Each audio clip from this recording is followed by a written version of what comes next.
Hello, and welcome to Red Stain Radio, a Dead by Daylight podcast. I'm one of your hosts, Stevie. I'm joined by my lovely co-hosts, Maddie and Bryson. Hey, How how's are it y'all going, y'all? doing? I'm doing Good. good-ish day. I had to deal with school, so that was kind of stressful. Not because school bad. School as in I'm trying to finish one class and it's becoming so stressful trying to get into that class. We're not gonna get into no. that though. That's a But it's like your final. It's your last class. You're my done. last class. I have one class left, and I they're wish like, you luck. Yeah, we're gonna make it complicated. Just for you. You're Oh, welcome. That's annoying. They made it personal. Now. Sounds like they did. They did. It was not fun. Not recommended. Don't deal with that. But also, if you have to, you have to. Anyways. If you have to, you have to. Yeah. It happens.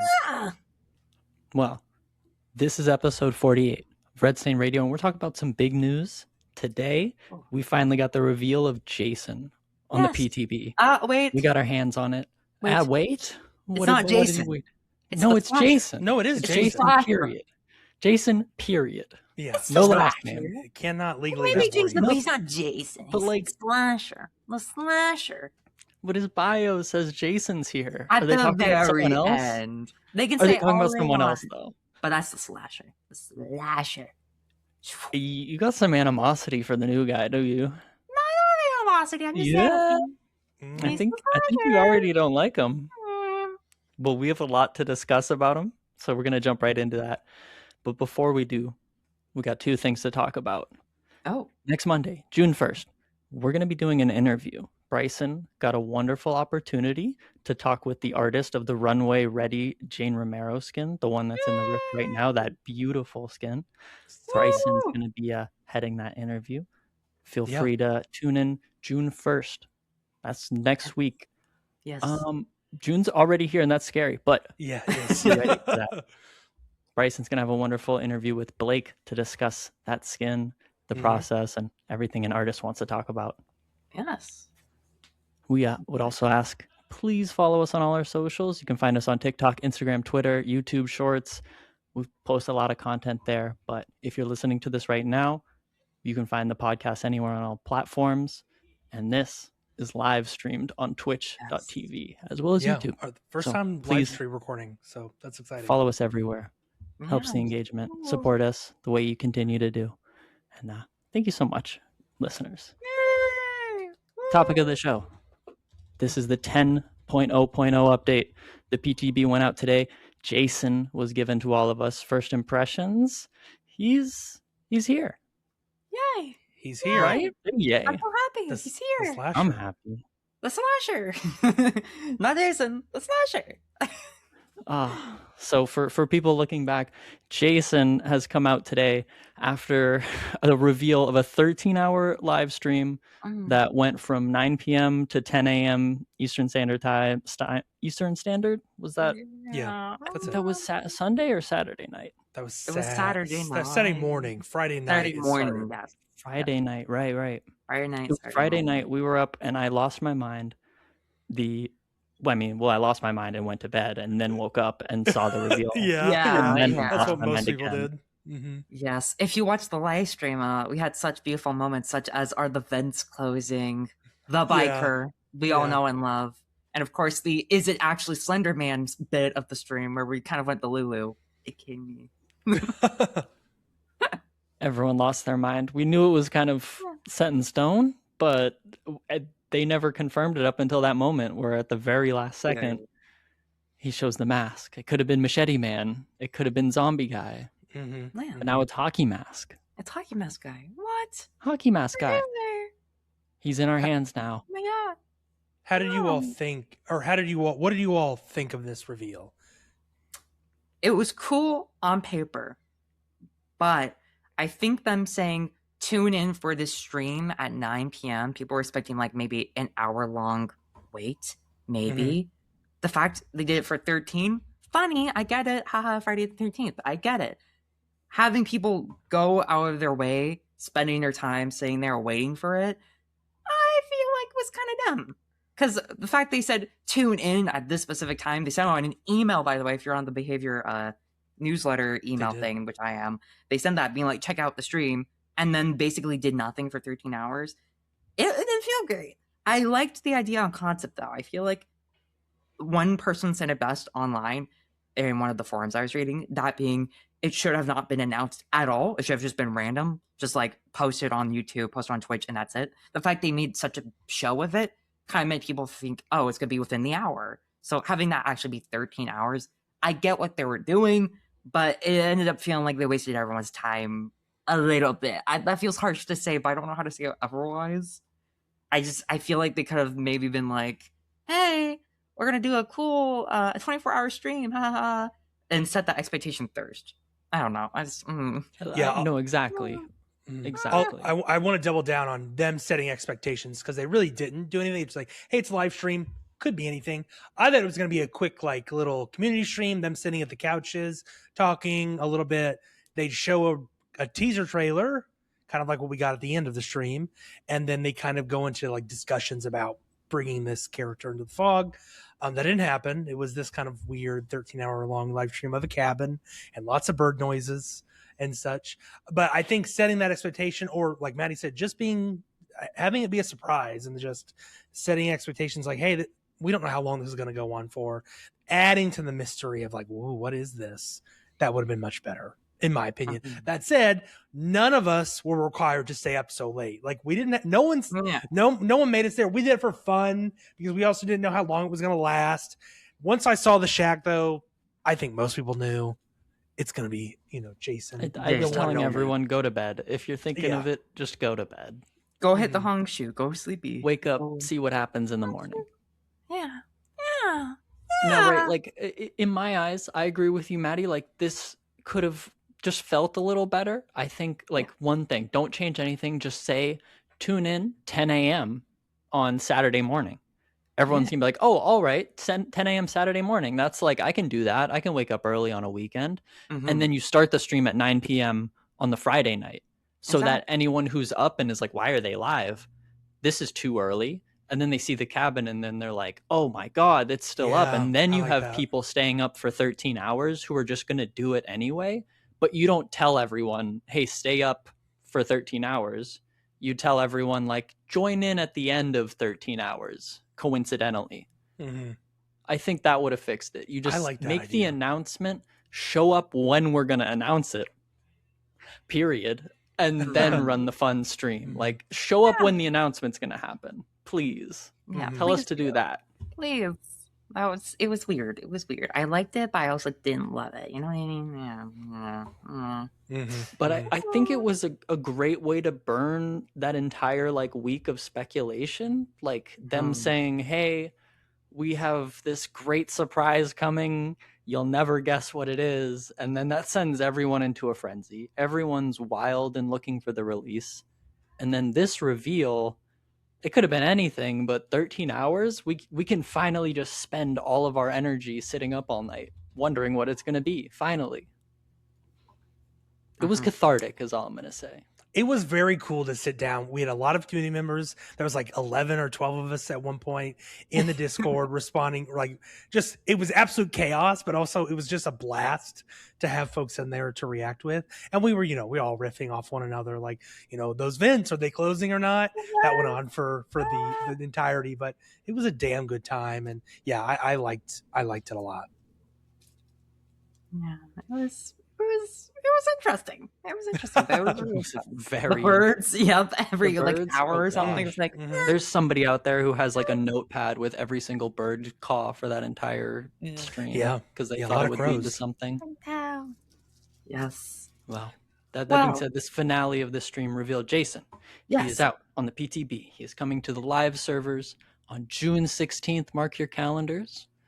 You can, that is actually 2 days after the anniversary live stream event, just FYI. So that week. Ooh. So we might see, Jason get added to the game with that anniversary update. So we'll probably see that update come soon with the activation of Jason. But that content that we've gotten our hands on today, all that it includes on the PTB is Jason plus a couple extra things. We have no new map for this chapter. However, they did disable 2 maps in the Red Forest realm, both the Temple of Purgation and the Mother's Dwelling. Mm-hmm. The only 2 maps in that realm, may be lacking a third. We might people are getting their tinfoil hats on, and I mean I might be too, because I like it. I like when they go back to an old realm, add a little flavor. Mhm. Jason could fit anywhere. Honestly, he's been in urban environments. He's been in the woods. He's been Space. he's been to space. Oh gosh, His you're right. axe. Yeah. Jason, Jason. Mm-hmm. Sorry. I've got a note here. We said that from Eric Pope, one of the designers on DBD, on Twitter, when asked about the shack from the live stream, he said it would return in some way. So this may be a good sign that this shack isn't the only part that we're gonna see. Mhm. But Yeah. it's Jason, little cabin. Yeah. I And- mean, they also said, "Hey, you didn't forget Foxy a year ago, so I mean, it might you're be still Foxy. burned. Yeah, We you're might very forget the burned by that. fact." Oh. They definitely forgot Foxy, but I think this is something that's going to release either a few weeks after Jason or secretly alongside Jason on June, whatever it is, June 16th. There we go. Because we can't, we don't have a Camp Crystal Lake map, which is really, really unfortunate. That map is just really iconic, or that location is just really iconic. To do it in the Red Forest realm, if that is the case, would be really interesting. I think that's a good vibe for it. I was speculating it was actually going to be the Swamp map, but I think Red Forest fits it much better than Swamp does. So I'm excited to see what they do. Something tells me to be like a generic camp, like cabins and campsites, and it'll be very generic. Maybe there's no main, but it's just like little, maybe there's a shack like we had in the live stream, and then it'd be like the shack only maps that we have with like Dead Sands and stuff, Rotten Fields. So might be something like that, and then they're just sleeping bags. I'm personally a fan of those maps. I would you are. I would love a shack only Red Forest. Which they're not terrible. It's just I wish there was some variety on them sometimes. Yeah, it's understandable. Wrecker's Yard is not for everyone. Yeah. I'm curious, do y'all want to talk about Jason originally, or do you want to talk about the other missing content from this PTB? Do you want to talk about the original Survivor we do not have our hands on? We should probably start with the Survivor, I think, and then move on to the Killer, just because the Killer Jason's the meat. Yes, so much. Jason's the meat of this. Yeah. Jason. And that new Survivor, I want to hear speculations. I want to hear what you think, because this is new original Survivor TM coming. I with have no idea who the fuck this is. I'm gonna be honest. Like looking at the award and like who it could be. I've heard maybe people think it might be Julian, who's in the current tomes. Which, can I be honest? I'm gonna be a hater real quick. This is my one little hater corner, I guess. I'm kind of I don't want to say I'm over. I think we have too many twinks in DVD. Not that it's a bad thing. Like we have a lot, and to get another one right after Quante like, Young, yes, yeah. Like can we have an old man? Or I don't know, a bear type or whatever. This is me. Yeah, like some this is me grizzled talking. hiker who chased Jason into the forest. Yeah, like give me the mountain man counselor or something. And I'm hoping it's an original male, because we've not had an original male in a while. It's I know people love the emo stuff with Julian. That's great. I know there's not really an emo individual out there. We have emo adjacent with like Michaela and Sable. They're kind of like different flavors of that, I would say. But this is just me. It's a personal opinion. I'm gonna carve it out here. I'm kind of over the twinks. I just want a little. Can we get a little spice, please? But I know if it's not a twink, or if they're not attractive, they won't sell. But I just wanted to say it. I wanted to be brave enough to say it for the podcast. I mean, I totally get that. I would also like if the Survivor wasn't just like kind of the same thing we've been getting. Because like I really like Dustin. He's not like the other guys. I love that. And when V released, even though she's kind of like generic rocker girl, I feel like she brings her own like variation of that. And I really like her for that. And I just love Arella too. I love her so much. I love the queer rep. And not gonna lie, I feel like for this survivor, they should be different. It should be noticeable, whether that be like they have a new body type, maybe they have a prosthetic, or maybe they're non-binary. I don't know. I just think Mhm. the new survivor should be more interesting instead of I'm a twink or I'm a girl. Yeah. Yeah, because Dustin's like a good. Go ahead. I was just gonna say, because like most of the survivors we've been getting are pretty cool, but they do kind of fall under the same umbrella. Like they're all unique, but they kind of fall under that same umbrella, which I'm hoping we can diverge from that a little bit.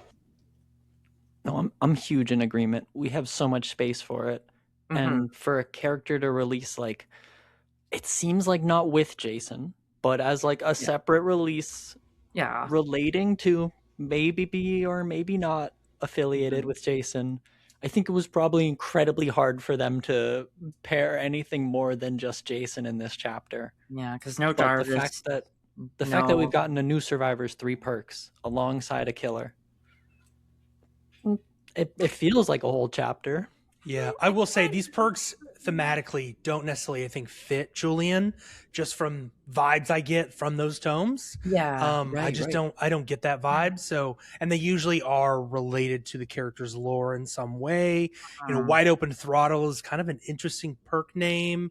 Yeah, We have to keep in mind these are like placeholder, like the images and the names I believe are placeholders. Oh, I so didn't know they might were placeholder. change. That's okay. That makes sense then. It's also the reason why when you look at the perk, it just says perk and not like Quante Young perk or something like that. Oh, okay, gotcha. So I it wasn't could be aware of very that. real that these completely change on release. Okay. It's very curious. It's very curious. However, I would in my brain I'm like, "Oh gosh, maybe it is Julian. Maybe he is a guy who likes driving cars and helping people and investigating. Oh no." That kind of fits his lore. It freaks me out a bit because I also don't want Julian. Yeah. I feel like now I'm gonna have a lobby with 2 Sables, a Julian, and a Michaela, and they're all gonna try to be my friend, and I'm gonna say, well, now the game's ruined because Or this they'll go always down the happens. basement and try to do an invocation together. Yeah. Yep. I'm like, well, now what do I do? Now do I have to kill people? Oh, I hate killing people. I'm killing. I know. It's rough.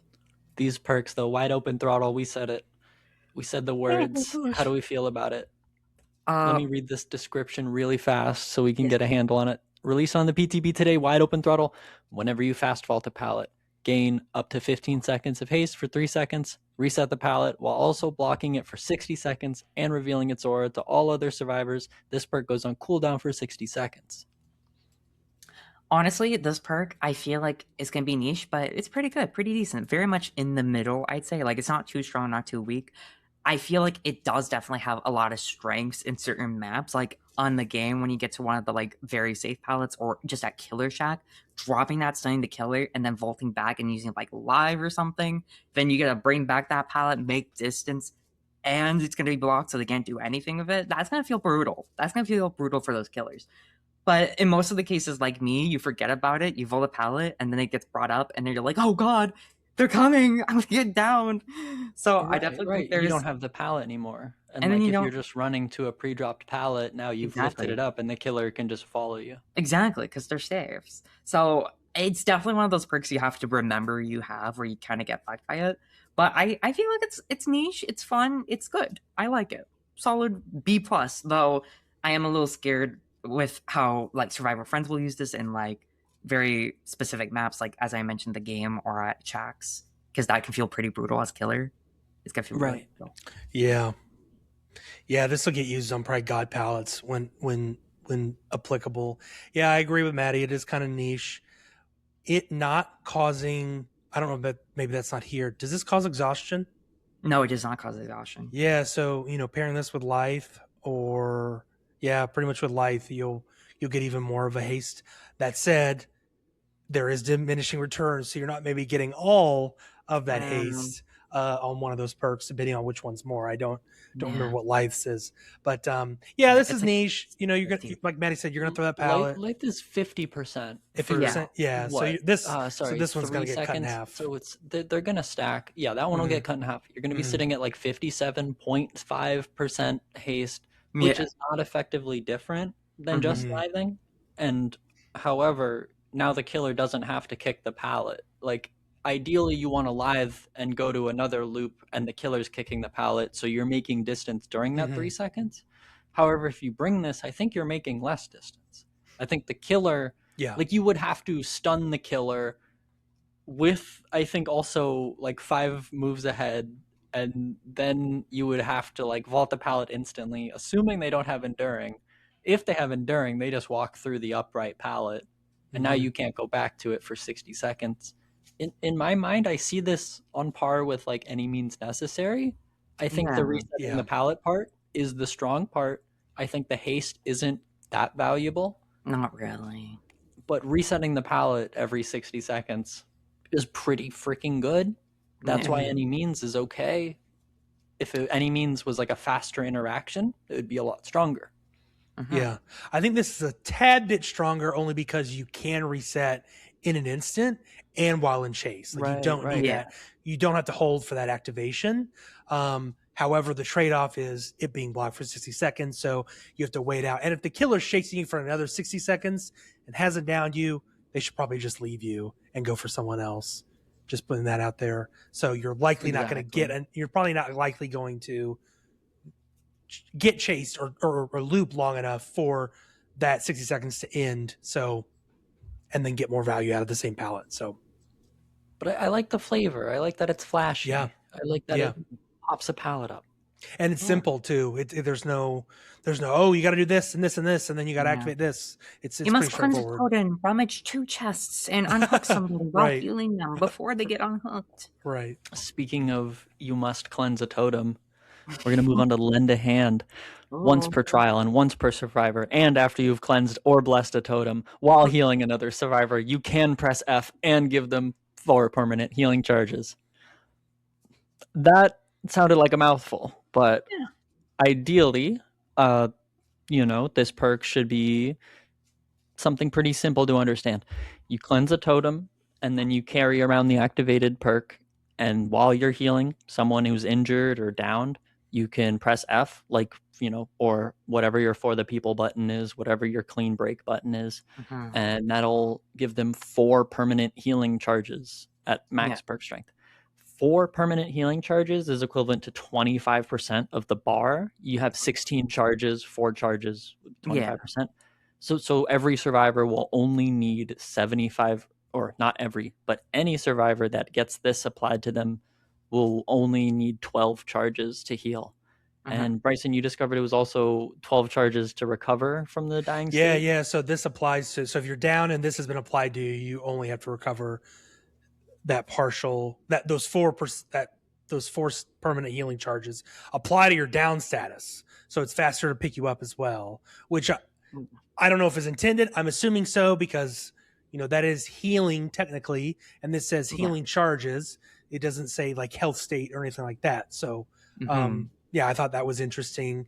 And I'll just start us off. I think this is a fine perk. It's I know a lot of people are like, 4 permanent healing charges. That sounds really broken. Sure, if you have 4 people running this, they'll have to boon or cleanse, and you have to spend the time to cleanse or boon. You have to search for those things, and then you have to apply them while healing someone else. So there's a lot of steps you got to take to do here. Sure, if you have a Swift, you could coordinate to get this, but then at that point, your healing is just a little faster. Like you're spending less time under hook and stuff. The problem I have with this is, and I said this before we even started recording, is the permanent healing, just permanent anything, permanent, charges on gens and healing. This is becoming a norm. We've had this over the last few chapters. I don't like it, and it's becoming a trend. And I think if we keep going down this road, it's going to be really problematic. Yeah, I really agree with that last point. It's setting a precedent of, hey, we can add permanent progress to stuff and it won't hurt that much because it's only a little bit, but it starts to add up. It starts to add up, and I don't like that. Additionally, I don't hate it in a vacuum, only because people are like, oh, people could run this perk and it could be really scary. But there is a better alternative, in my opinion, to Light a Hand, that being Botany Knowledge. It's one of Claudette's base teachable perks, and gives you 25% increased healing speed and effectiveness with healing items, I believe. And it basically does the same thing as Lend a Hand without jumping through many hoops. Yes, it's not permanent, but if you were to compare the two, like sitting down and doing the healings together, they're about roughly the same time, like maybe give or take a second. So I don't think it's that bad in a vacuum, but I do not like the precedent, like you said, Bryson, of setting the whole, oh, we can add permanent this, permanent that. No, stop it. Make it rare. Meh. Yeah, it should Not be many rare. more thoughts on that, though, besides that. I totally see that. And like to combine this, like do not worry about this perk.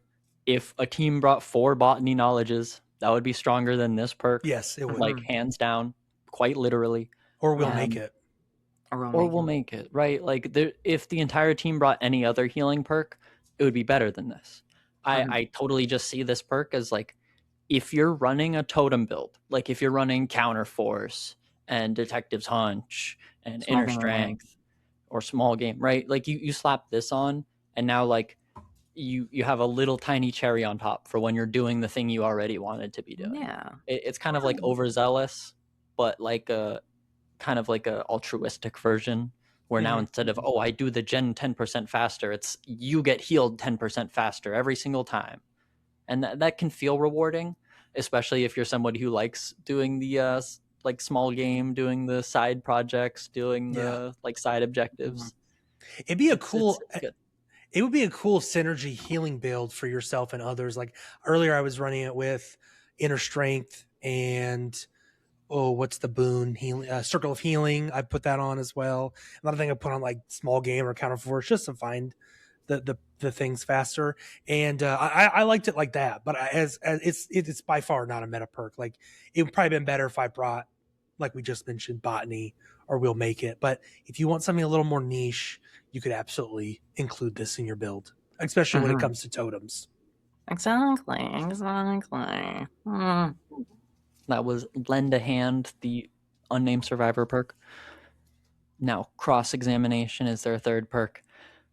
This perk's description: while in the killer's terror radius, the killer leaves light marks that last for 10 seconds that you can see. While on the killer's light marks, you gain elusive. This ends after 5 seconds max. And for those who don't know, what is elusive? Elusive. Oh, baby. Maddie, I can't think of everything it does. What's it do? Elusive, it hides your scratch marks, it hides your aura, it hides your sounds of pain, and it hides your blood pools. Yep. Those 4. Cool. Just want to give everyone a reminder because that's a little new much. status effect. It's quite a lot, Yes. in one little A lingering elusive status effect for 5 seconds after following the killer's light marks. Now, you can totally imagine these as scratch marks. They follow the same exact logic, but they look, visually distinct. They look like, and they're a lot bright, smaller too. Bright little pebbles that are glowing straight up. Exactly. They kind of look like if you shrunk down the map beam. So yeah, I it don't does. know. Which is, what's funny? It's probably what it is. Exactly. Knowing behavior. behavior. It might be its own new feature, but like it's just like little light poles following the killer.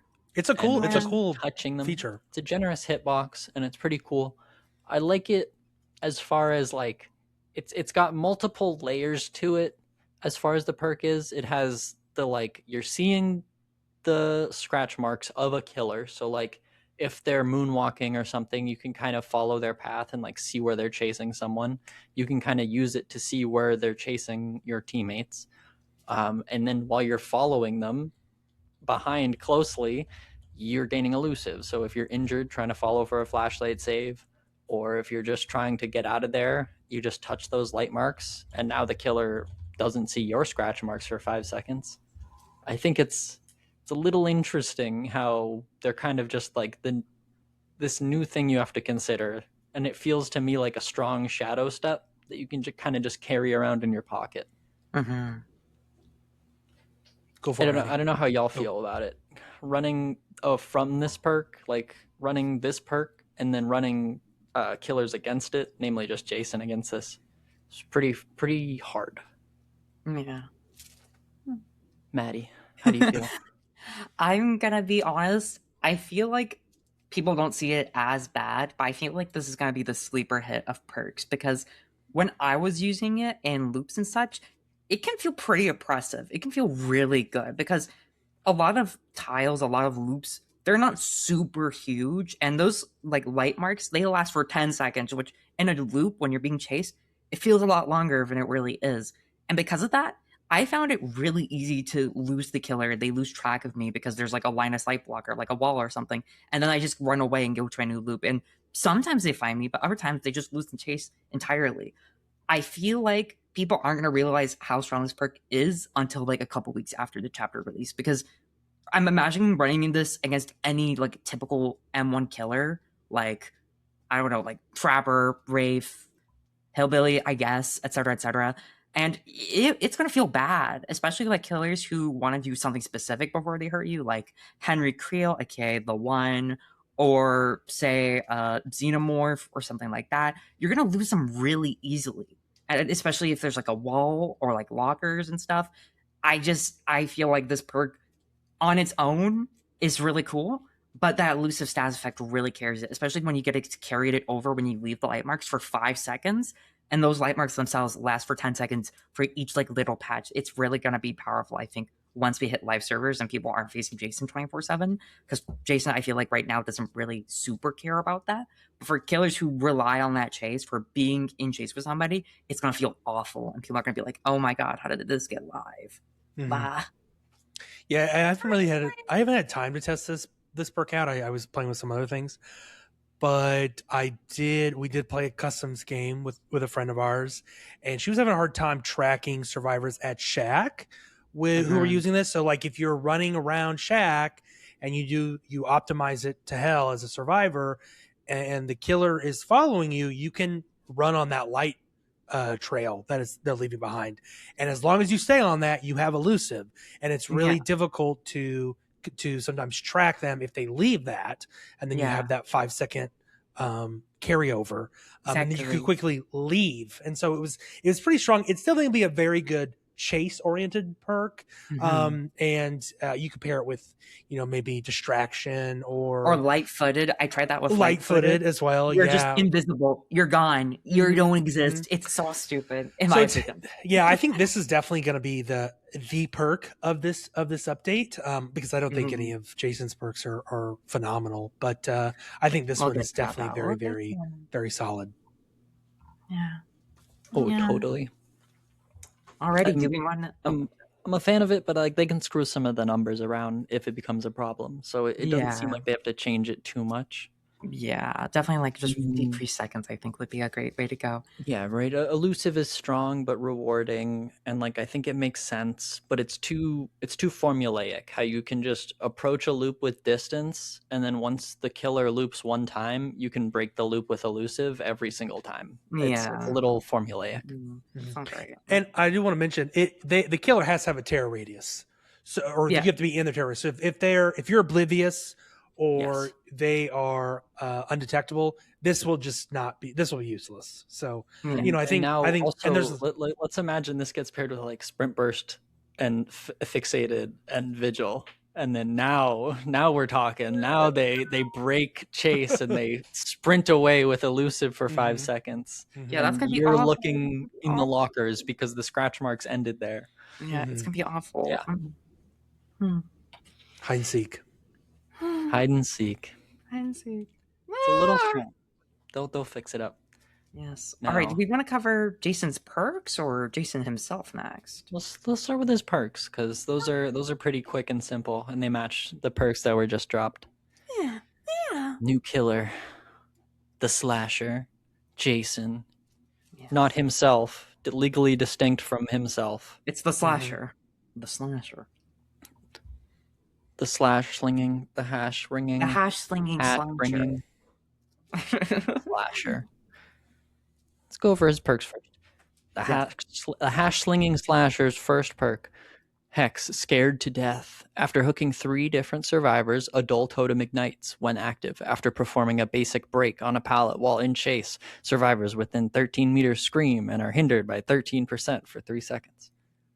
So I don't know if you've heard this meme, but there's a meme that's like survivor perks do a search for a chest, and then the killer perk is like light a totem, vault 5 pallets, break a wall, and hook 5 survivors. I don't want to be mean, but like, why is it so much to activate a totem that gives such an okay effect? Like, it's just so Just It's run just thwack. so It's better. like whack. Yeah, it's like It gives you I just aura. I don't know.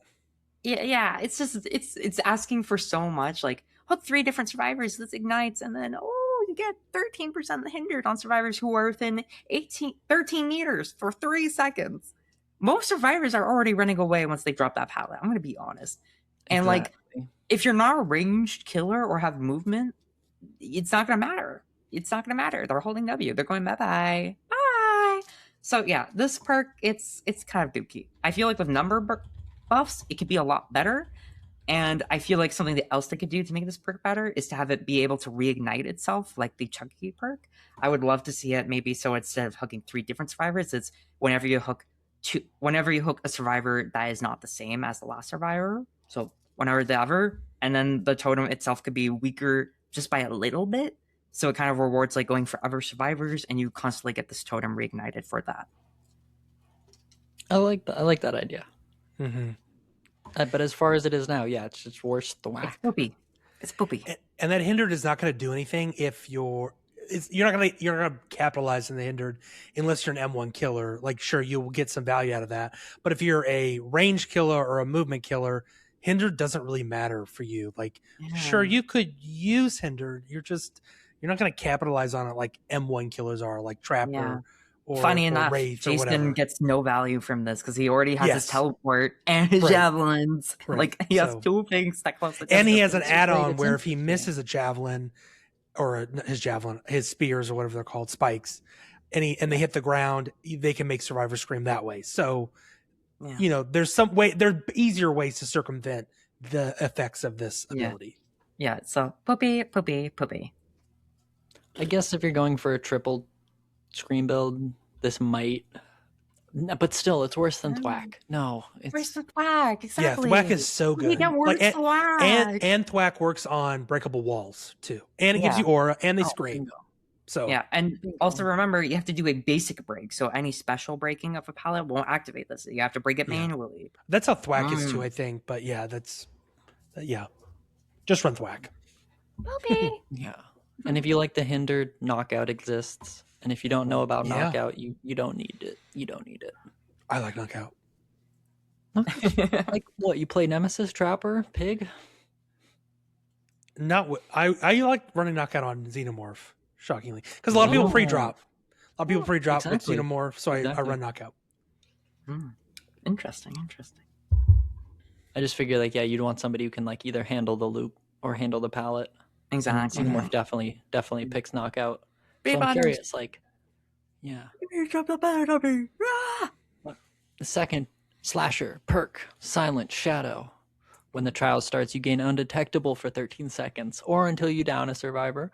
When all generators are completed, you gain undetectable, period, forever. Forever, yes. This is his best perk. This is his best perk, which is the concerning And it's thing. How good. is this his best perk? I like this perk. It's simple. First of all, it's simple, Mhm. right? Like you can pair this with lethal, which would be really cool, and pair this with Noed, and then you have like a beginning and you have like a bookend builds essentially, which I don't think we really kind of have yet. This kind of adds to that, which I kind of really Yeah. like, and I want to try this with some M1 killers, especially. Mhm. Yeah, I really dig this one. Yeah, It's honestly, super interesting, right? I like it. I just wish there was something else to it because, like, besides the beginning of the game and the end of the game, this perk does nothing. So there's like a big chunk that is just kind of like not there. But I guess there are other perks like Terminus that also don't do anything till the end game, Blood Mhm. Warden, etc. So it's more of just a personal thing. Like, it doesn't need a middle thing. I think it's fine as is. I don't know. I just think that beginning perk where it's like, or that beginning part where it's like you're undetectable through 13 seconds at the beginning of the match. When is that going to matter? When is that really going to matter? Because you're across the map. Like, by the time you reach survivors, you get like 3 seconds undetectable, and then it's gone. Yeah, So if you're it's an M1 killer, this will be bad, unfortunately. Yeah, so it's for like for the beginning. So you might be This running is it for for the like end. Hillbilly. This is for Yes. Blight. yeah, it's for the quick Ghoul. killer. So Nurse. it's there. Well, It's maybe there. not nurse because they're going to hear you coming, but Yeah, I do like the undetectable forever part though. I think that's funny. I like that a was lot. really good. I like that. You're just undetectable forever. Have fun. Yeah. Yeah, I really want to try this out on like all the killers I play because they Yeah. definitely work. I love playing the end game. I love being like super gremlin-y at the end game. I want to see this on Legion Friendship Bracelet. I want to see that so bad. Like Noed Friendship Bracelet, this, Inner Murmur. and then the Kaneki perk that blocks all the palettes and windows. Like that's gonna be fun. That's gonna be funny. And then maybe like No Way Out. That's gonna be so fun. Ooh, Just yeah. absolutely like sprinting across the map, one tapping, and no one can hear you. Then you just keep going. It's gonna be so fun. You can even pair it with batteries included to get that extra haste in game. You do got to be careful because you're Legion and your power will turn off on the detection mode. You won't get the the heartbeat. Yeah. I picked it up. It's true. What about this last perk though? Oh gosh. Jason's final perk, the Slasher's Rampage. Whenever you basic break a pallet or break up a wall, gain up to a token up to 13. Whenever you are blinded or pallet stunned, gain 1% for the next 13 seconds for each token, and you gain an additional percentage of haste for each token. Yes. This has a cooldown of 20 seconds. So this one's odd because it's like I've never gotten 1% haste before. It is weird to get 1% haste. I feel like most matches you're gonna end most matches with probably 1 to 4 pallet breaks. If you were really trying or you're on the game, you're probably gonna have like 8, maybe 10 pallet breaks. Mm-hmm. But I'm gonna say I don't think you're gonna hit 13 on this. Yeah. I'm gonna say it shouldn't have a cooldown. I just think you should have no cooldown flat because to be stunned or to be flashlight blinded or anything like that, it's just weird to have a cooldown on that because it's like, oh, we're like, you don't want it to stack, I guess. Just refresh the duration if it happens again. That's my idea. It's like, hey, this kind of incentivizes players to not blind, or hey, maybe incentivize players not to drop pallets on them, but to pre-throw them. I don't know. It's like, if I'm willing to give a perk slot for this perk, I feel like it needs to be strong on its own, and this perk screams, I need support. Help me. We're going against a level 1 mech. We can't win this on our own. So, yeah, I definitely think it needs something else. It needs something else. Like number adjustments, remove the cooldown. I don't know. It's a weird perk, I think. Like, I feel like if you're going to use this, what you're kind of going for, you should just run Enduring and Spirit Fury. Like, other than the flashlight save, like you're the blinded, I don't know. I just don't feel like you're going to get value out of that haste in any situation. Yeah, because you're blind. If you're blinded, you're not able to see them to go find them. And if you're if you're being stunned, it's like half the time you can't get them, so you have to break the pallet, or you're just gonna walk around the pallet, and then the survivor either has an exhaustion perk to get away, or no rare chance they don't, then they'll just keep looping and using the pallet, and there's a small chance that you don't get them.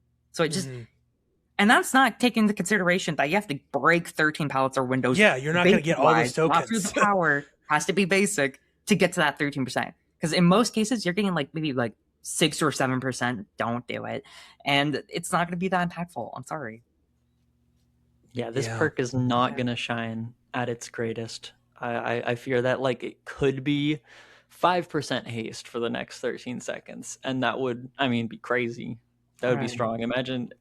No, wait, never mind. Fuck, this is hard. What if it was if it was 2% for every token? Honestly, might still be strong. Maybe include whenever you're blind, stunned, break up pallet or window or wall, you get a token. So it's also when you're being actively stunned or flashlight blinded. I feel like that would be another way for them to add token gain, and you'd be more likely to hit that 13%. And then you get like pallet stunned, you start breaking it, and you get blinded, and then that's 3 tokens for 1 interaction. Exactly. And now that survivor has to deal with 13 seconds of 3% haste, which is not nothing. Yeah. But I will say, like, if you get this to 6 tokens even, that's pretty strong. 5% haste every time. And with Enduring, like, right, Enduring is going to be better than this perk in every situation, but with Enduring, you're going to be on their ass. And if you are like Hillbilly, Bubba, some insta-down killer, insert Michael Myers, I think this might be okay if you're fine getting stunned as your killer, right? If you're gonna greed pallets and like swing through them, this is not bad. Yeah. Yeah. Yeah. At maximum possible stacks, which is like, 3 to 7. Like, you're not getting 13. The maximum you're getting on this, like, depending on the map, you're not even getting 13 pallets. Oh yeah, and you have to be stunned, right? So you have to really lean into those Yeah, pallets. or blinded. Or Which is or not always blinded, guaranteed which- every match. Absolutely, yeah. But like, and a imagine lot of somebody head-ons you and like they're teabagging, and then you just turn around and book it straight at them. and Very and much the like the event, Predator. and like you're not gonna try to pick up to get blinded. Like you get more value by actually getting a pickup off and hooking them. So it's not like you want to. It's not like you want to just stand out in the open. It's like, oh, I want to get blinded for that haste. No, you don't.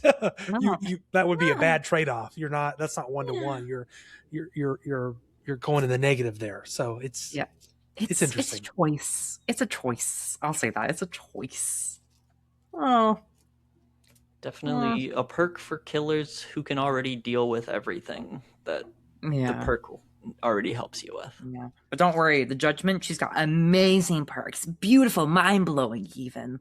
Such as, survivors can gain more like 10% haste. Wow. And it's a hex swim. Wow. Yeah. Sorry. Screw Those are eating of perks. They're so Sprint Burst. there. Yeah. We'll see how But that that was comes out. Jason's perks. This man's already got enough to him. So let's move on to his power. Yes. Man himself, the man of the hour, the slasher. The Slasher. Flaming slasher. All right. To the first bit, his lore. I like this guy. I like his little lore blurb we can see it on the PTB. It describes his little tussle where he's just approached a tent and ripped it open, and he finds the unknown having already eaten and consumed somebody and taken the skin of them. It's directly referencing the teaser. It's directly referencing the teaser. That's so cool. I like that one. We did see the unknown scuttling about. Yeah. How can you find my dog? Now we know he was running in fear from Jason. Yeah. And Jason kicks his ass in the lore. Yeah, no, he slobbers him, like absolutely dumpsters him. Yeah. And then almost immediately after the unknown gets dumpstered, the fog takes Jason. The fog literally goes, "Oh." Well, it doesn't even take him. He steps inside. He willingly steps inside. Oh, if I got taken. There's work to be done. Oh my god. Yeah. But yeah, it's super fun. And also it name drops him at the end. It's like Jason. It does name drop him. Oh my god. So which is kind of weird though. You can't say he's not Jason. And then when you try to search for his perks, if you type in Jason, you get nothing. But if you type in Sachi, you obviously get it. It's weird. It's like they're like, he's Jason. It's like, really? And they're like, maybe. So maybe. These lore implications. This is an original Jason. It is not Jason Voorhees that we know from the movies because they cannot legally use Voorhees for his last name.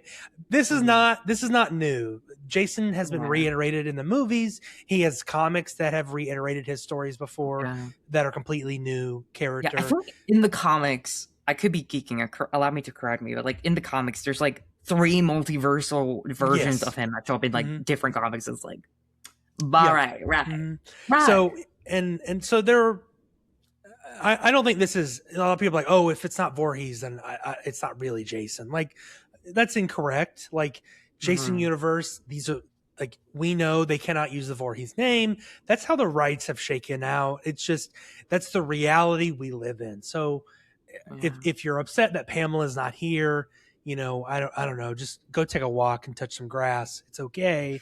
You can have the movie Voorhees, and this is just a very unique form, very much like Ghostface, who was an original character wearing the Ghostface mask. I think it's kind of cool. Yeah, I agree. I do really want to quickly add though, well, one thing I like about this is that Behavior has a lot more wiggle room to make original cosmetics for him. And if that means we get anything that's inspired by the Sam Raimi cosmetic from Friday the 13th video game, I'm buying it on a heartbeat. I don't think it's Sam Raimi. I think that's someone else. Look for him. It's so good. It's not Sam Raimi. Oh my god. Is it Sam Raimi? I don't remember who it is. I can look it up for you. Oh yeah. I mean, I don't know the cosmetics off that. We just need California girls, and then we'll be good though. Is it Sam Raimi, Jason? I can't find it. Anyways, if you know like the fire one where it's got like the black and green, like dark greens and the browns, and it's got like the fire coming off his chest. That is the skin I want for him. Savini. Tom Savini. Thank you. Tom I don't know why I thought it was Savini. Sam Raimi. I want Tom Savini's edition of Jason. That is such a cool skin. It's such a banger. I'd buy it in a heartbeat. It's so He cool. is pretty good. No Cali girls, Come on, Springbutt says no Cali girls in chat. California just but like he's a B tier killer. You're supposed to be teabagging him at the exit gate. Wait, you're supposed to be holding up a dance. That's No what they're emotes, saving for please. the anniversary. They're going to Please. show on the stream. We added that emote. Only that emote. That's the On only the topic emote you of can. cosmetics, what do we think of his cosmetics? They're all original. Honestly, I vibe with them. I fuck with them. I wouldn't buy any of them, I think.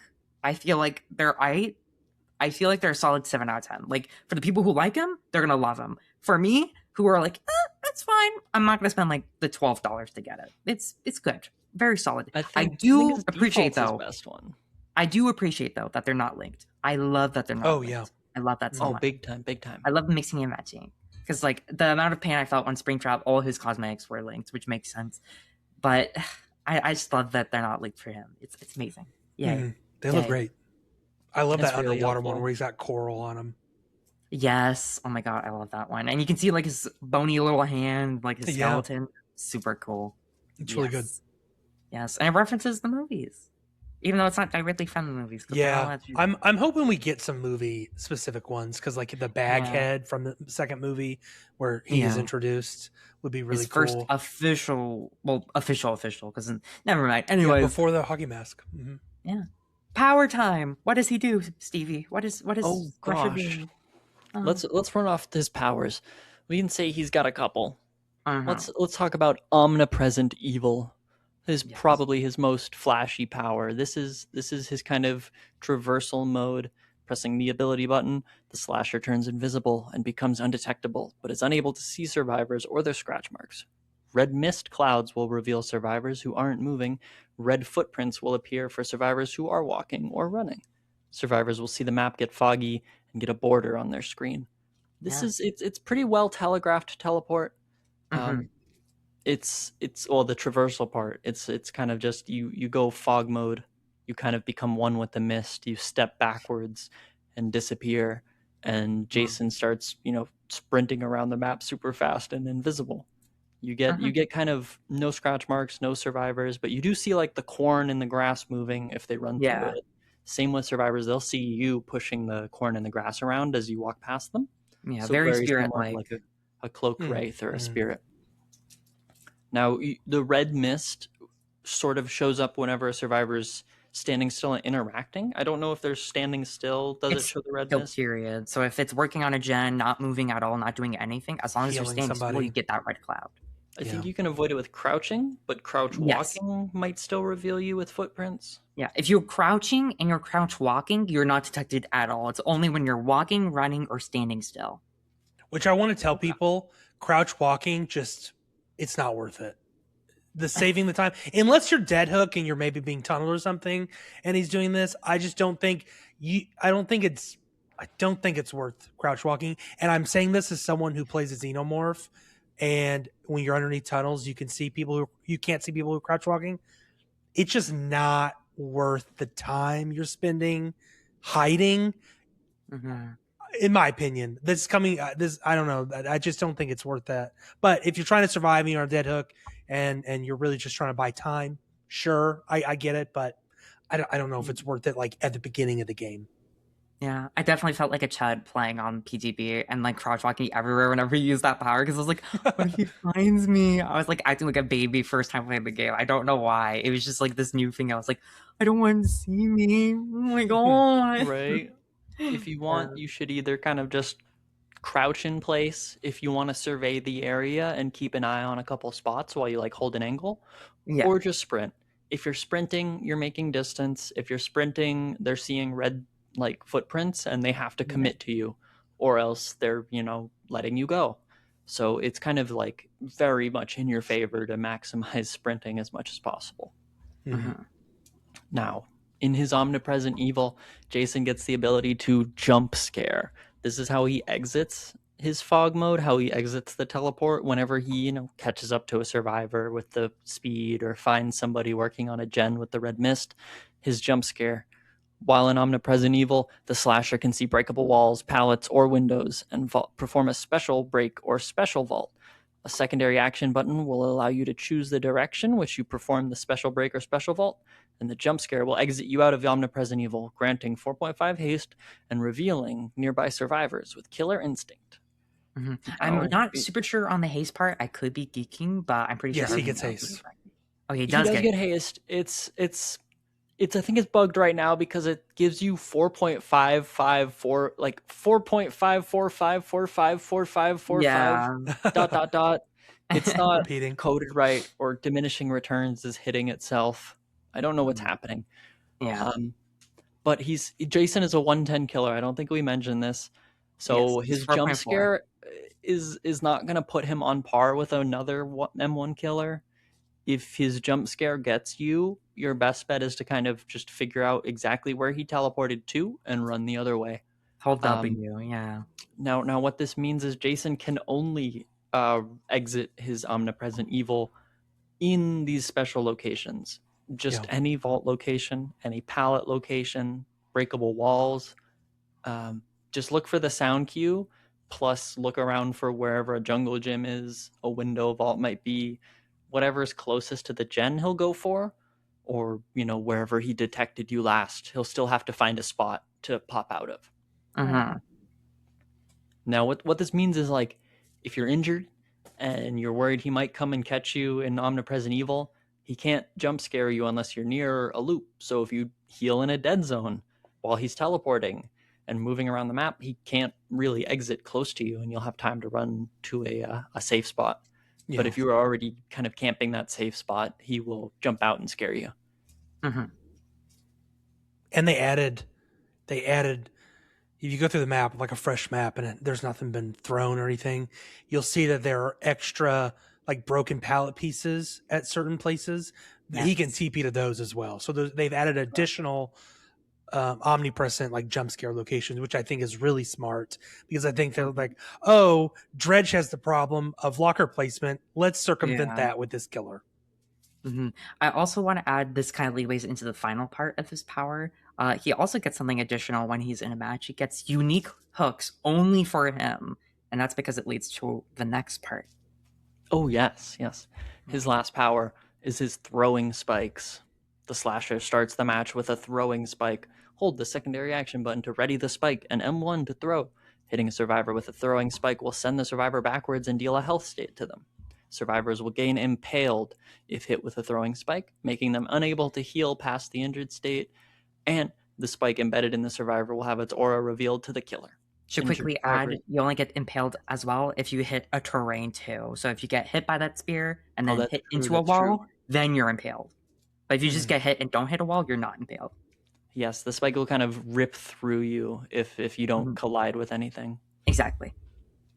And it'll just send you broken, and depending on add-ons, might do something else. You'll have its aura revealed. Injured survivors who are impaled and are hit with the throwing spike again and knocked into a wall will become immobilized, pinned in place. This is a fun one because it kind of feels like a Wesker dash that, like, freezes them on the wall. Exactly. And it's very much like, that's Jason. That's him. That's him. He's so strong, he put you in the wall. Yeah. And it's really fun seeing your favorite survivor hooked on a wall with a hook going sideways. Yeah. I got pinned to a wall earlier as Alan Wake, and then Jason moried me, and it was the best thing in the world. I think I was there. Was I there? Yeah, you were. You ran by my body later, and you're like, oh my God. It was so good. It was great. Good. I love it. Yeah. It's so gnarly. Now, the slasher can reload these spikes by interacting with hooks or trash piles around the map. Spikes will be replenished at these locations when Omnipresent Evil is active. Yeah, you can still reload while you're in teleport mode, so you can walk up to these. Your hooks will be refreshed if you took any of them. Taking a hook down disables it for 30 seconds. Exactly. So it's kind of a trade-off where you're, like, creating a dead zone for yourself. You can only take so many scrap from the map, i.e. like 1 per hook, 1 per scrap pile. Yeah. But you won't run out, period. You'll get them back. And you automatically reload when you hook someone as well, which is nice. It's really, really comfy as far as, like, a single-use projectile goes. Now, this projectile unlocks his unique Moris. with the impalement status effect, if a survivor on Death Hook is impaled, the slasher can do a mini Mori. If they're impaled into a wall, you get a unique animation, or if they're just impaled and on the floor from getting hit while injured and on Death Hook, you'll get a separate Mori.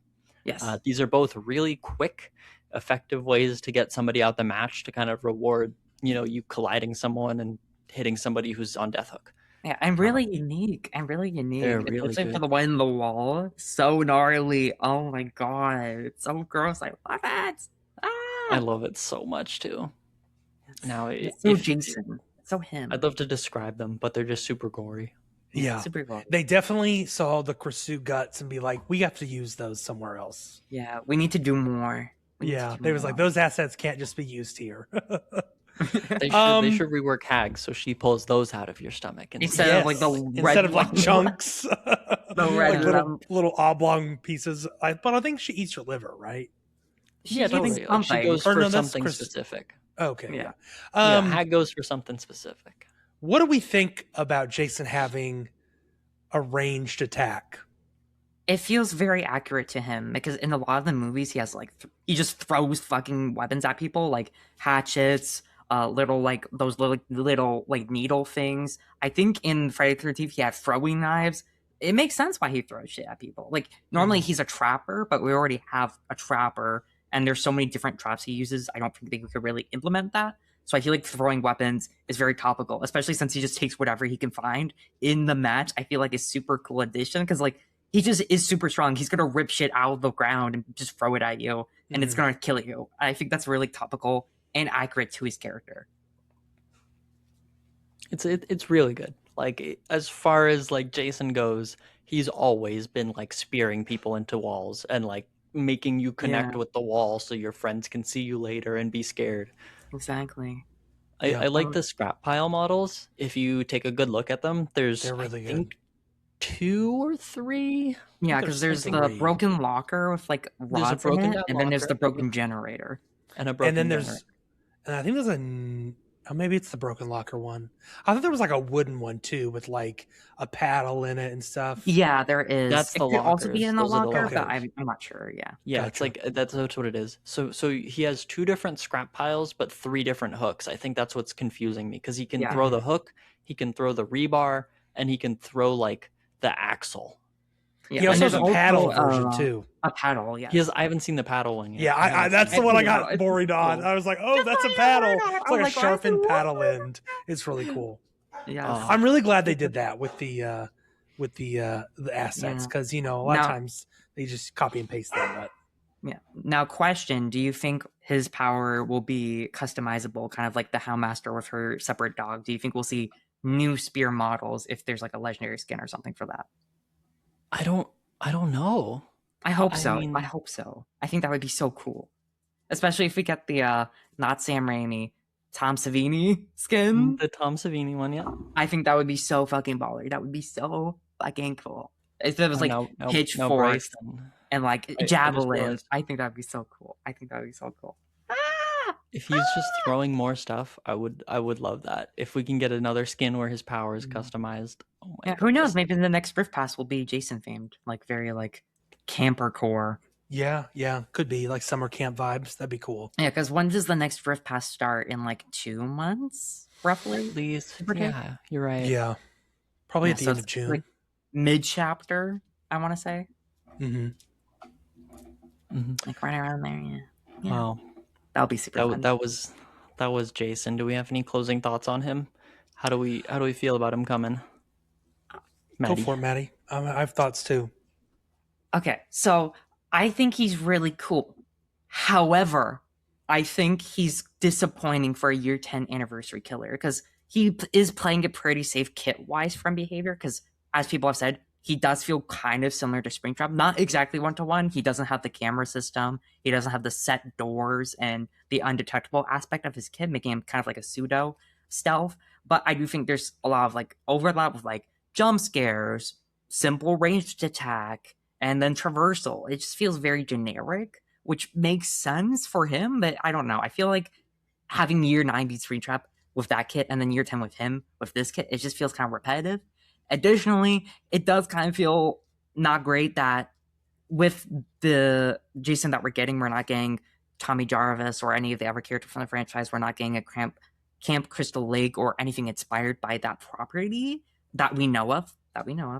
And I feel like that's really disappointing because for a year 10 anniversary chapter, I feel like a lot of people, me, myself included, we expected more from this standard chapter because this is the 10th year. This is the big one. This is like, oh my God, we made it this far. We want to keep going. We're going to go for another 10 years. Here's like our mega awesome chapter. And it's just Five Nights at Freddy's. But what if we made him a little different and also didn't have a map? But you get a survivor who's not related to the property. Not to lie, I'd be a little disappointed, especially since, as some people have noted, Jason's animations, he does have some cool ones, but a lot of them feel a little sloppy, in my opinion. Like when he's holding his spear or the throwing spikes, when he's traversing holding a throwing spike, or when he's leaving one, it feels kind of like a little off. And some people have said his Moris feel a bit off, and I don't really know if I agree with that. I think they're really well animated, but I totally respect people who feel like that it isn't really well animated. And someone had said before that apparently one of the senior animators for Behavior was fired recently or no longer works there. And you can feel that, I think, with this chapter. It doesn't feel super polished, and I get that's the point of PTB, but when we're so close to the release, about 3-4 weeks away, it's a little concerning, especially since we didn't get to see the original Survivor, and we're only going to be seeing them either at the release of the Jason chapter or after release of the Jason chapter. It just feels weirdly rushed, and I don't feel great about that for year 10 anniversary chapter. Not great. Yeah, it's almost giving Walking Dead PTB vibes. It is giving Walking Dead PTB. I didn't want to say that. Scary. It's kind of giving. It's also really buggy. Like, I don't know if you guys had this bug, but when I was entering PTB, if I ever alt tapped outside the game for even a second, the game would crash. If I try to skip the intro cutscene when I open the game, it crashes. And my favorite one of all, whenever you finish a match as Survivor, your aspect ratio gets turned to 8:16, 6:16:8. And there's probably a bunch of other bugs that I don't even know of. But it is giving Walking Dead. I'm scared. I'm nervous. Please don't let the year 10 anniversary, the big one, be the Walking Dead chapter release. Sorry. Thoughts from you. Do you mind if I go, CV? Yeah, no, please. And by the way, Maddie, Springbutt in the chat says facts, Maddie. I saw that. I was like, okay, I'm making sense. I'm going to start this in a place that it's probably not fair to DBD, but I'm going to start here anyways because I think it will set expectations, and it's just the way I've been thinking about it.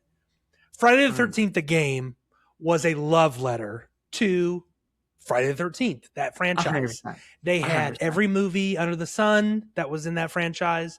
They put their heart and soul into his powers, those places, those locations, or the survivors, even what you could do and interact, the music, just everything about that game was just a love letter to this franchise. Now, to compare that to this chapter is very unfair, and I recognize that. However, it's hard for me not to compare them because, and I get that was a whole game that was centered on this franchise, and this is only a chapter that centers on so many franchises. It's not a fair one-to-one. It is not a one-to-one, and I totally get that. However, I am mixed, very, very mixed. For one, I love his power. I think his power is great. I like it. I enjoy it. Yes, it is. It is some of the things from Springtrap. A lot of people say, "Oh, it's just Power Creep Springtrap." I don't agree. I think they're very much on the same level. They just do the similar things differently, and that's okay. Yeah. I just don't think they one up each other in different areas, but he is not a better Springtrap. That is a hill I will die on. However, I just don't. He doesn't feel to me. He doesn't feel like Jason, like in terms of the way he looks. And I know it's the Jason universe look. Like I know, I think I said at the top of the show before we started recording, it is the world we live in that this franchise has just gone through the legal hell that it is. And it's just, and Behavior has made the most of it. And I commend them for that. However, no original chapter with Tommy Jarvis is weird. Or no licensed Survivor is weird. The fact we're getting an original Survivor is with this is weird. The fact that we don't have a map here is really disappointing.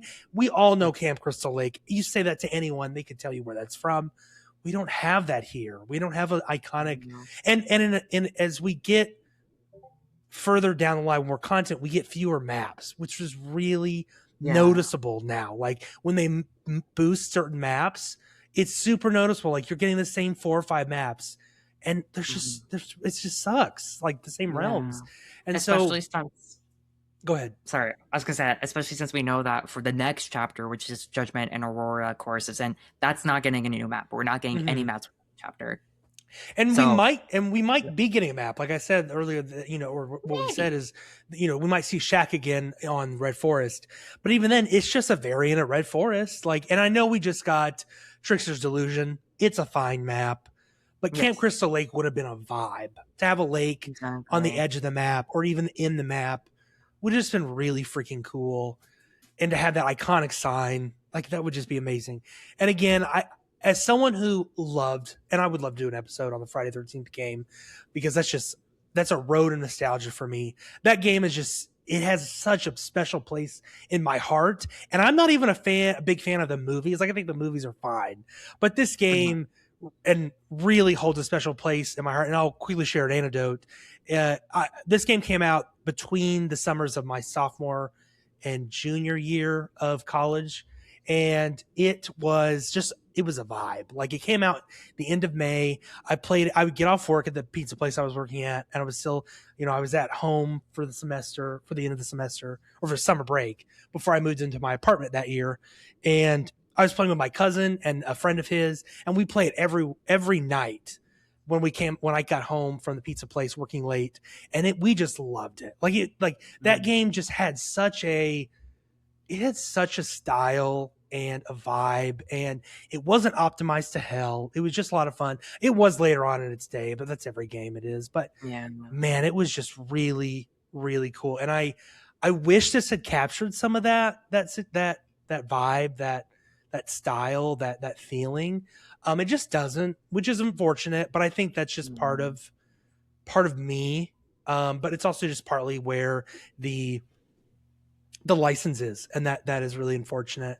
And of course, again, that is a reality we live in. So like I said, it's a mixed bag, and it's not fair to compare these, but I just wanted to put that out there.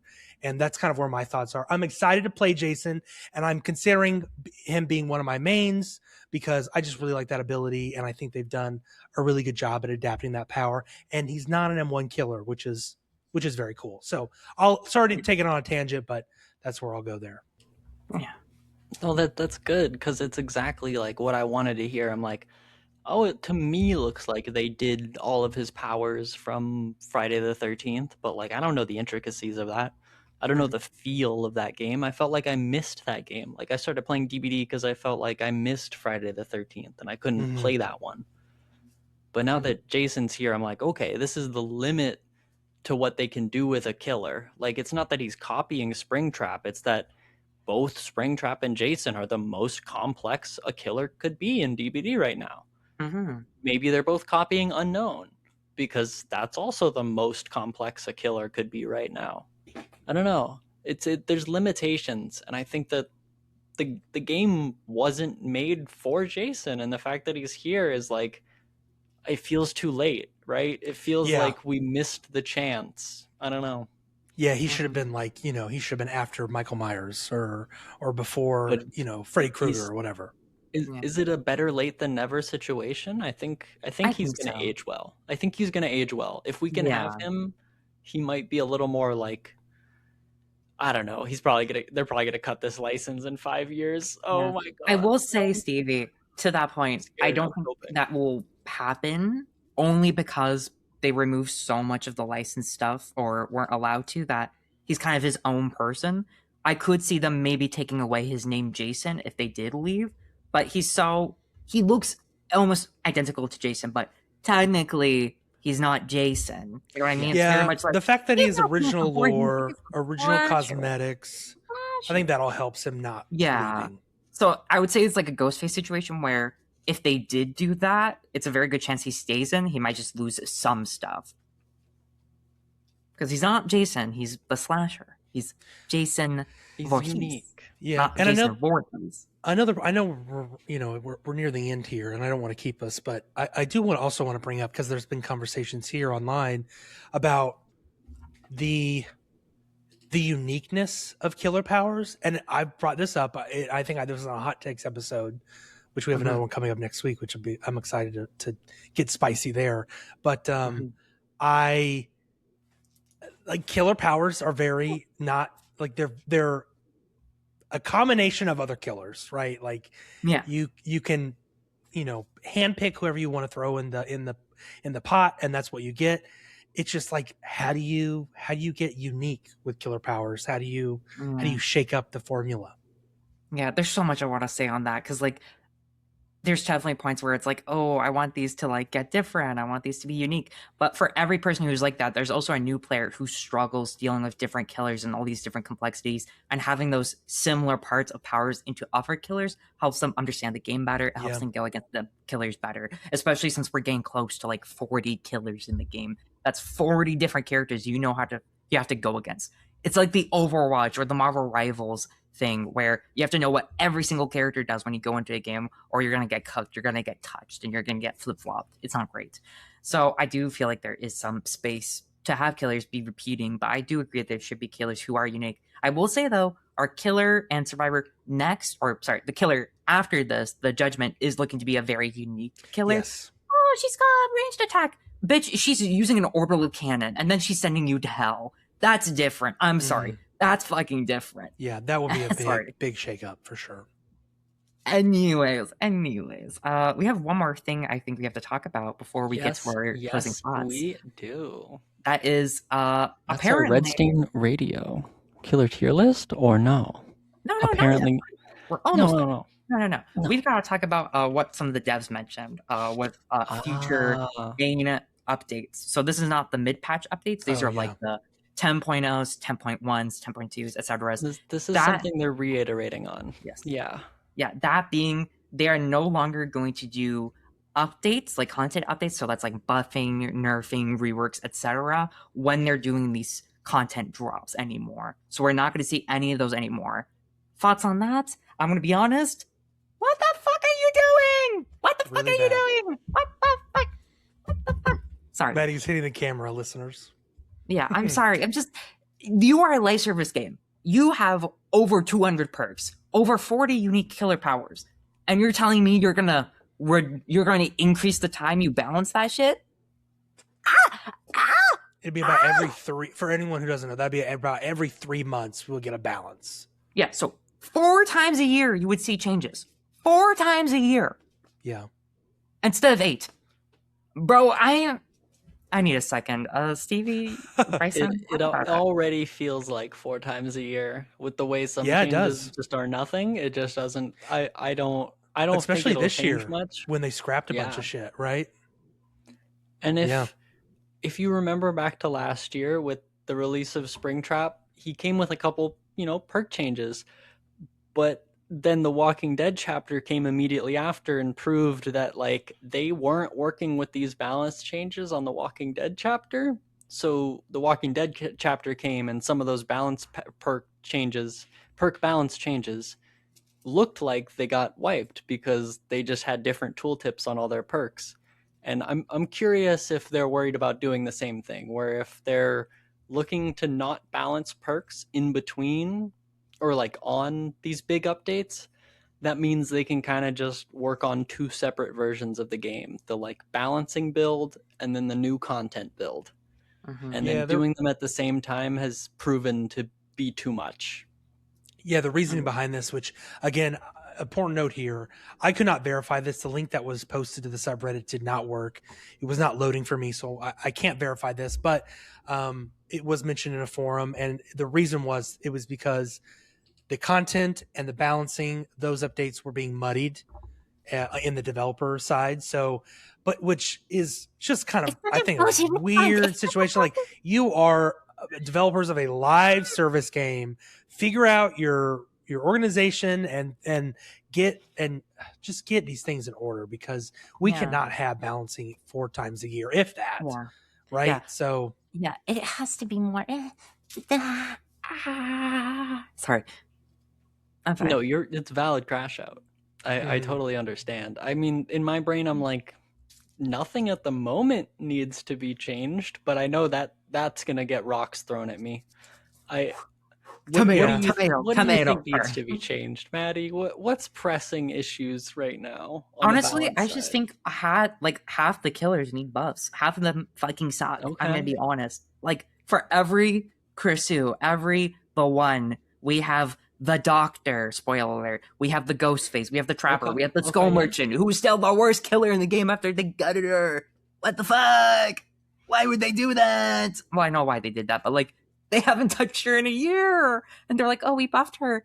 Bro, you just fixed No. one of her legs. You already broke She- her other one. she doesn't have a still? power. Spring The Button Chat pig! says the pig. The I don't know. pig! The pig I think is a good Okay. spot. The pig is in that The bell pig curve. has only been buffed, and she's fine. Yeah. For me, yes, Maddie brings give up a the good pig point. Killer treatment to everyone. powers. Yeah, Yeah, killer. yeah. Killer powers. Those lesser like. Yeah. Don't like even we get just- me started, Stevie, on half the perks in the game doing fucking nothing. Yeah, And that was my also next the point. whole, Is like, perks. We doing added nothing. diminishing returns, but we're gonna update the perks so you're more inclined to use them on their own. And then they didn't fucking do that. So they didn't do that. They should be doing balance changes every weekend. I totally think that. Yep. Every few weeks. Yeah, maybe not every weekend, but every few weeks for sure. Yeah. And they just don't know what they're doing anymore because they have too much to do with. There's 400 million perks, and they can't spend time looking at them all because they're too busy making 40 more. It's a conundrum they got themselves in. Yeah. We need to have a whole episode in this, I guess. Like, what do we do with the perks? I know we just had an episode on what the next 10 years look like, and we do touch on that, but like one on what do we do with all the fucking perks? What do we do with all the fucking killer powers that are the same? I think those are two distinct episodes. We'll add those to the list though. They should do a study. Agreed. A study on what? Or the survey. They do surveys all the time. Do a survey They should do about a how you feel study. about perks. They should get Yeah. they should get a team of professionals to do some research and get a study going. Get some information. Right. Maybe write a paper. Yeah, we maybe Okay, want to contact okay. like a doctor or something to look at that, I think. Oh my god, do we? Maybe. Yeah. Maybe. Speaking of doctors, I don't think this guy has a doctorate, but I think we still call him Herman Herman. because he's her man. Yeah, Redstone Radio Killer tier list. Redstone Radio Killer tier list.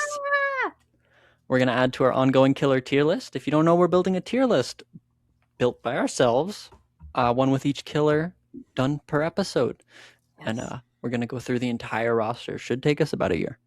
But up next It will, is yeah. the doctor. Yeah. The doctor for our tier list. Do we think we're ready? I mean, we're just I'm gonna do ready. it. 3, Oh, 2, yeah. 1. Yep, 3. I feel like one, hold on one second. Every time we've done this, Mhm. I've been in the minority. Every time okay. we've done Oh this. my god. But I'm in the minority. So, but I'll try to I try haven't to been match in- you, Bryson. Okay, we gotta sync up. Ready? hold on. Let me look at the list. Let One me second. think. Let me think about my notes. I already Let me- know Okay, where okay. he's going. Yeah, I already know where I he's got- going. Yeah. I have mine. All right. All right. 3, 2, 1. C. Here. Hey, there we go. We all thought the Spring same Butt thing. also says C. Yes. Yeah, Above or right. below Feels Hag? correct. Above Hag. Easy above Hag. Above. Okay. Hag is very inconsistent. Herman is very consistent. The Mhm. problem with Herman, in my opinion, is he's kind of the victim of runaway syndrome, where you just hold W and run away whenever he's going to do a shock. It's just Yeah. very easy If to you used outdo your them. power too much, you get looped on. Exactly. Especially when you get that slowdown, like, oh, I duped them, so they're not going to use the pallet. And most of the time, they're not even using the pallet. They're just running away. It's like, I stunned you, or I used my madness on you. You're madness 3 now. And they're across the map, and you're like, guess I'm going to fucking run after you. So yeah, Doctor very firmly top of C, because even though he struggles with that, madness can be very good value because it's so consistent of its application. And he is a little bit of a pub stomper, a little bit. That's Yeah. only in the lower elos. Once you get into that higher elos, you're gonna struggle. I will say though, there are rare instances like Trapper and Hag where he can do really well. That being skill check doctor, where you've got like unnerving presence, Huntress's lullaby, but that's just relying on the team being not the best at the beginning. Like even if they get really good at the end, it's a big struggle for them. But if they get rid of that totem and they're looping you for like 3 gens, you've lost. So in that case, in my opinion, I feel like Doctor's top of C because even though he can be really weak, he does have those few instances where he can be strong, but he is consistent. So that's where I'm thinking. Yeah. Hey, well said. Yes. And like, All right, I mean, so- I don't want to shit on any Doctor players, but like you know well enough that he can only get so far. Yeah. So we've got Nurse in S, Hillbilly in A. In B, we have Shape and then Rafe. C, we've got Dr. Van Hag. And then in D tier, sadly, the poster boy himself, the Trapper, or the Crapper, if you will. Crapper main. Crapper man. Next week, I think we'll have Huntress. I feel like that's an old joke. I don't feel like anyone said the Crapper in so long. I remember when everyone was like, only old heads. Only old heads. Back in my day. Oh, well. That was our episode for y'all. Thank you for tuning in. This week, folks, we did it live, and I'm so happy we did. I was so nervous. I loved it. Any of our platforms, please check us out on YouTube, Twitch, Instagram, TikTok, wherever you get your podcasts. We're there. Join us on the Discord to stay up to date on all things Red Stain Radio. And thank you, Maddie. Thank you, Bryson. Thank you, listeners and viewers. We'll see you next week in the fog. Love you guys. Everyone. Bye. See ya.